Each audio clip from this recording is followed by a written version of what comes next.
I want to welcome Agile XRM to the podcast. I've known the people at Agile XRM for the past 12 years.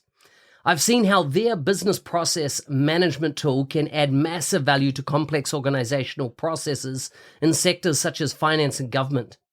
If you have complex processes or a need for dialogues on the Power Platform or Dynamics 365, take a look at how this BPM tool can add value. You can find them at agilexrm.com or check out the show notes for more details.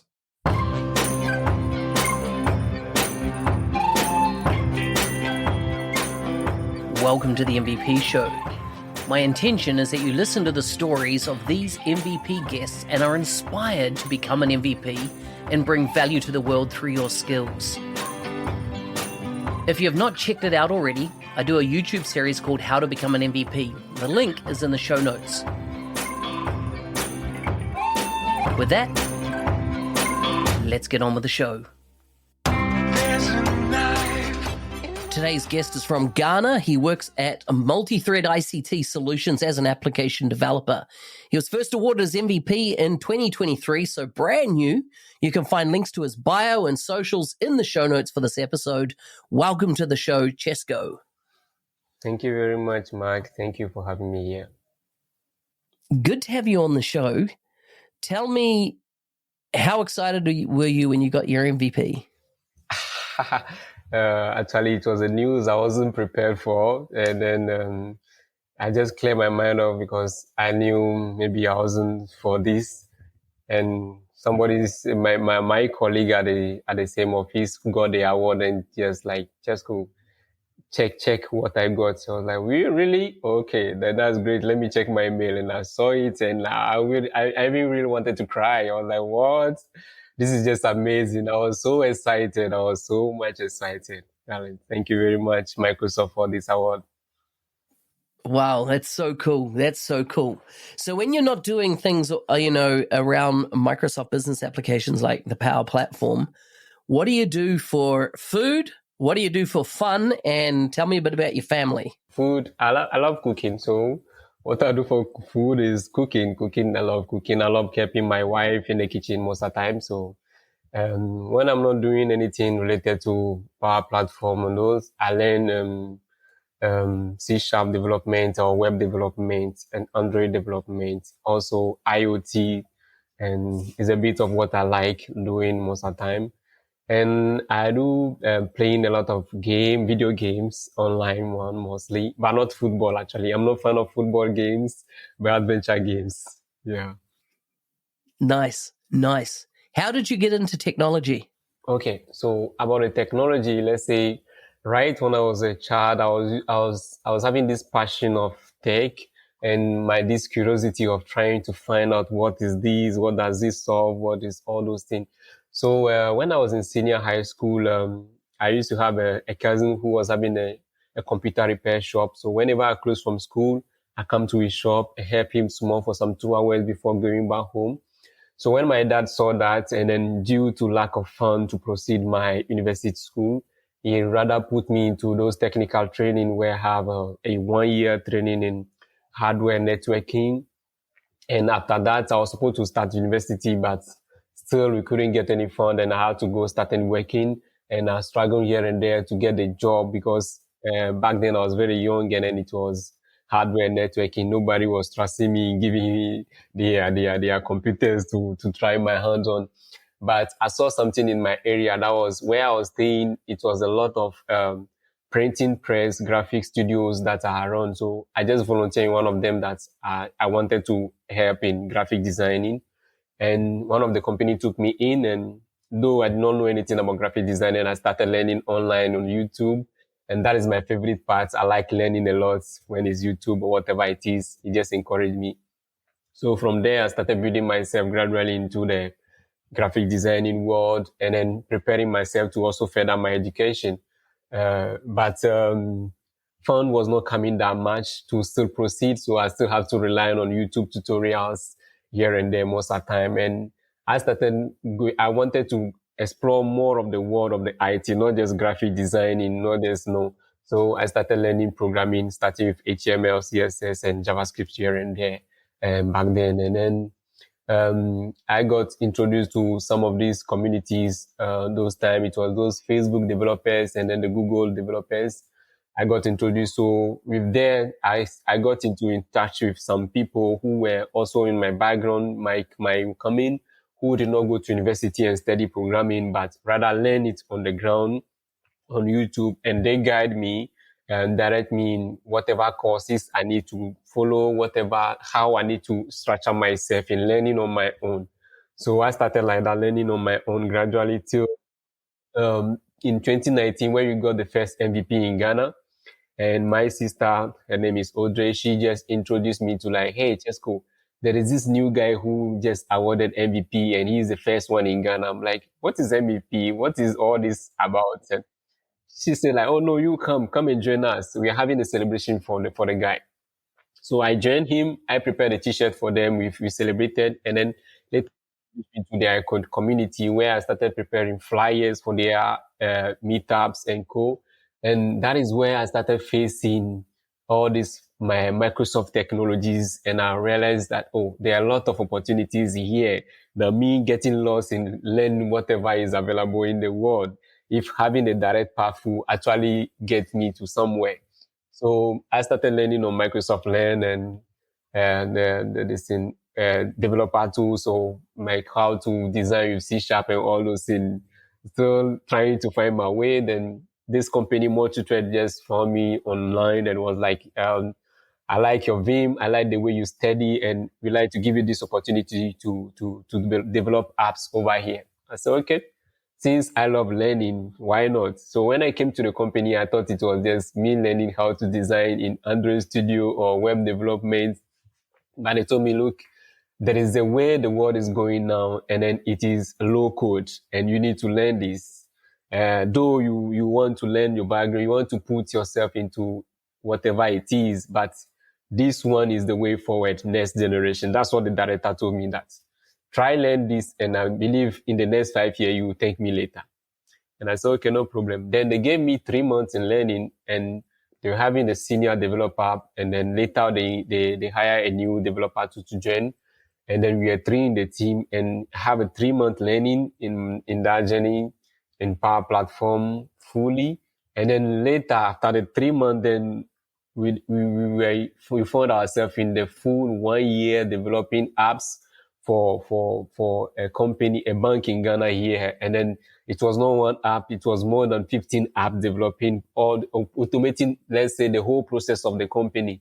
So it was very challenging, and was also great for us. Our team built us a lot into this field, and we grew up. After the 1 year, we were all like, yeah, now we understood what is Power Platform. Now this is true. This is the way forward. And Power Platform was very amazing, because when I started learning when I started my journey into the tech and learning programming, it was very difficult for me to understand what is this while loop, these if statements. And in JavaScript, I always struggle to understand. They say if, do this, do that, and I struggle. But when I came to Power Up, and I just I wanted to do this. How do I put this button visible or invisible? They said, try this if, and then they say, if this is not this, put it through or put it first. And it works. I was like, this is cool. But it did not come to my mind that this is the same if statement I'm trying to implement in JavaScript. So later, when I was trying to perfect myself, when I have a free time, I started learning C#. And then I realized that in the C#, actually, this is the if statement I was struggling over. And this is how it is. And it came easily. Now I'm like, wow, no, Power Platform, it just helped me. It's a low code. It helped me a lot understand what is the big deal in the development area. That is how I became into this. Thank you. Wow. That is such a great story. And the fact that you used YouTube to learn. You then found out about Microsoft Learn, and you got your training materials there. And I love that. That's such a good and powerful story about how, if you're really determined to get involved in the technology, the resources are there and you can learn.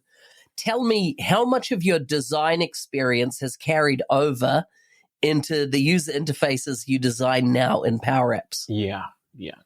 Thank you very much. So the company, when the company took me, they know that I design a lot and I do a lot of flyers, and they're like, look, you can use this because you understand the users.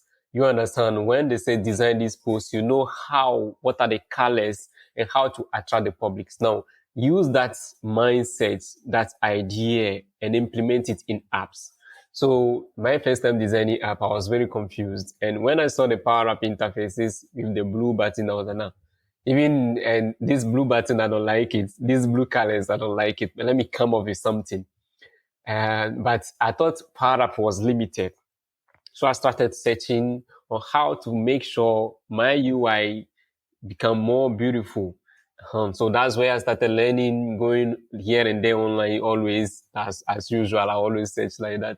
So I found out that no, I can use whatever capability I have in the designing world before, bring it inside here in terms of combination of colors, in terms of how users see things. So that's where I started implementing those kind of experiences I have. And because I started the designing since 2010, so I became much easy understanding all those UI people things. So it became easy for me when I see something, when you tell me you need this type of app, I know that actually when it's this must come first. If it's this caption must come first for the user to know. This is what the user must interact with first. So those things just come just like that. Whenever I'm standing in front of any design, I know that this is just like it just come and I know that no, this is what I need for this particular part. This is what I need. And when I do it, I just present it to people. Like I have some few people in the office. I'm like, please try to criticize this for me. They are like, actually, there's nothing to criticize here. You've done it already, man. I don't know any idea how to add to this, you know. So, but I always try to get more of people. So when I get my colleague can give me a comment on whatever I design because they feel that I know it already. So I try joining those UI US people communities, and whatever I design, I put over there to perfection myself because not everybody at my company has this profession in the UI or the designing. So I join those groups to help me. Whatever I design, I present over there. Guys, try to judge me a bit. What about the colors? What about the positions of the label? Yeah, so I use all those kind of things together to make whatever I do every day as a design, front end. I like it. Do you use any design tools outside of Power Apps? Okay, any design tool like for designing apps or what? Yeah, like Figma, like Adobe XD, any type of designing type tools that. I use Figma. I use Figma for designing. I use Photoshop for some of my SVGs if I need. I use Illustrator. Whatever I need, if the tool is available and can do it for me, I just use it. Excellent. In your thought process of building solutions, do you start from wireframes? Do you get straight into building in the designer studio? What's your kind of thought process when you start pulling an app together? Okay, so instead of me going into the wireframe, I just have the meeting preparing in my mind. So whenever we go into the meeting and then they are like, okay, we need this app that will do this process, I start preparing the user interfaces right from my mind. So when I'm done with the meeting and I need to go to the development world, though the company may need an interface to propose to the customer. So I always design all those interfaces in Power Apps and I screenshot send. So that's what I do. I use Power App to design the wireframe and everything with everything set, but not connected to any database, just a dump interface that can show the various points or parts that is needed to show in the app. So that's what I do. That's what I started with. That's what I do before. Now, as a professional, I start going back and then prepare right from the scratch, either using Figma or and any other of those tools to show for the customers. Yeah, nice. Tell me about the community in Ghana. How big is the Power Platform community? How much has it grown, particularly before COVID to now? Give me a bit of a lie of the land. How is it developed in Ghana? So it started with this guy called Abu Konde, who is now in France. He's MVP for France now. So when he was here in 2018, he gathered some few people, and when thinking of a lot of communities in Facebook, Google, and AWS or whatever, let's have something for Microsoft. So he created the Microsoft User Group Ghana. That is the first community for Microsoft.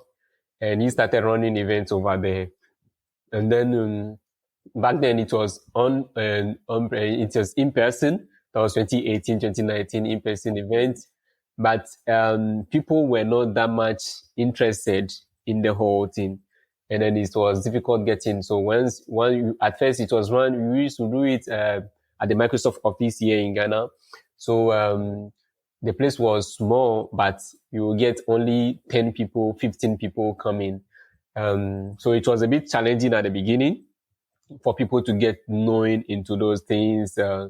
And you need to go to universities. And since we are not going to universities, rather running the event at the Microsoft office, it was not attracting people. And then a lot of students were not aware that much of the community existence of all these tools or technologies. So when the Microsoft guy got MVP, Abu, when he got MVP, and then that's where it was expanded a bit in the newspapers and then Daily Graphic and co. So people started knowing that, okay, actually there is a Microsoft community here with a new leader that got a big title that they call Microsoft MVP. So what I told is this, and after the award, we run our event, the place was full. So people were questioning and wanted to know what is all this. So that's where it started. And then a lot of people started joining, those who use the technology. Though there are a lot of professionals in Ghana here that does Microsoft technologies, but they were not involved in communities. So when he started this, he gathered all of them and everybody started bringing their idea like, look, okay, instead of doing it in this place, let's go to universities. And when we tried the university one, that's where we realized that actually there are a lot of people that are interested into this. And then we were at the wrong place looking for the people. And that's where we shifted from the Microsoft office, and we started targeting the universities and running events over there.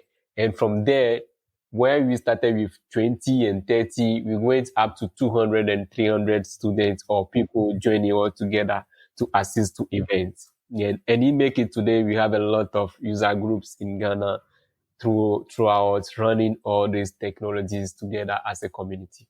Wow, that's an incredible growth story. How many MVPs in Ghana now in BizApps? Okay, in BizApps, we have 4. We have 4, and then I think one couldn't renew. We are having 5. One couldn't renew this year, so actually now we are at 4. But in all, we have 6 MVPs instead of 8. Now we have 6. Yeah, wow. This is so good. Such a good story to hear of the growth. It's interesting because in Nigeria there's been a massive growth at a similar time as well, right? Isn't that incredible? Nigeria is just like, I don't know how the people are over there. The mindset is all together. And when they said there is a community event, instead of here in Ghana, you seeing 30 people, there you see like 300 people. You'll be like, what? And in all those things, attending all those events, you are not losing anything. So that's why we're trying to encourage everyday people to join. But I believe Ghana is far better than the French country, because the French country are the worst in terms of the community things, especially in Microsoft technologies. The French communities are the worst. So when I started this one, and I feel that, okay, we were growing a bit. Okay, Ghana is somehow going. And since I speak French perfectly, and I joined my colleague, and we were like, let's create a user group for Togo, which is just the neighbor country. And then we started running events over there, but it wasn't easy. And some people, even when you tell them to come for the event, they'll ask you like, are you going to pay me? I'm like, dude, you are just coming to learn. This is for you. But first of all, Microsoft technologies are not that much into the French countries. So it's difficult to bring all together those communities or raise people. But when I was about to be nominated as an MVP, I was approached by Mr. Lee Stott from Microsoft, who was asking me to create a French community together with the Microsoft Student Learn Ambassadors, where I can help boost the French community too. So we create French content to help boost the people in French to be able to relate to Microsoft technologies. So with this, since the technology itself, the professionals are not that much into the Microsoft in the French communities, we are targeting the students first. Because when you put it in the mind of the student, once they grow and enter the job market, they will start pushing all those ones in, or they will start getting involved. So my thing now is to push much of the French people, and then now we have about you have one other community in Gabon that you all run every Saturday events and push people to come and join. So far so good. From 3 attendees to 15 attendees, we are saying that we are trying and it's growing, and let's see how by the end of the year it should be. Hey, thanks for listening. I'm your host, Business Application MVP Mark Smith, otherwise known as the NZ365 Guy. If you like the show and want to be a supporter, check out buymeacoffee.com/NZ365 Guy. Thanks again, and see you next time.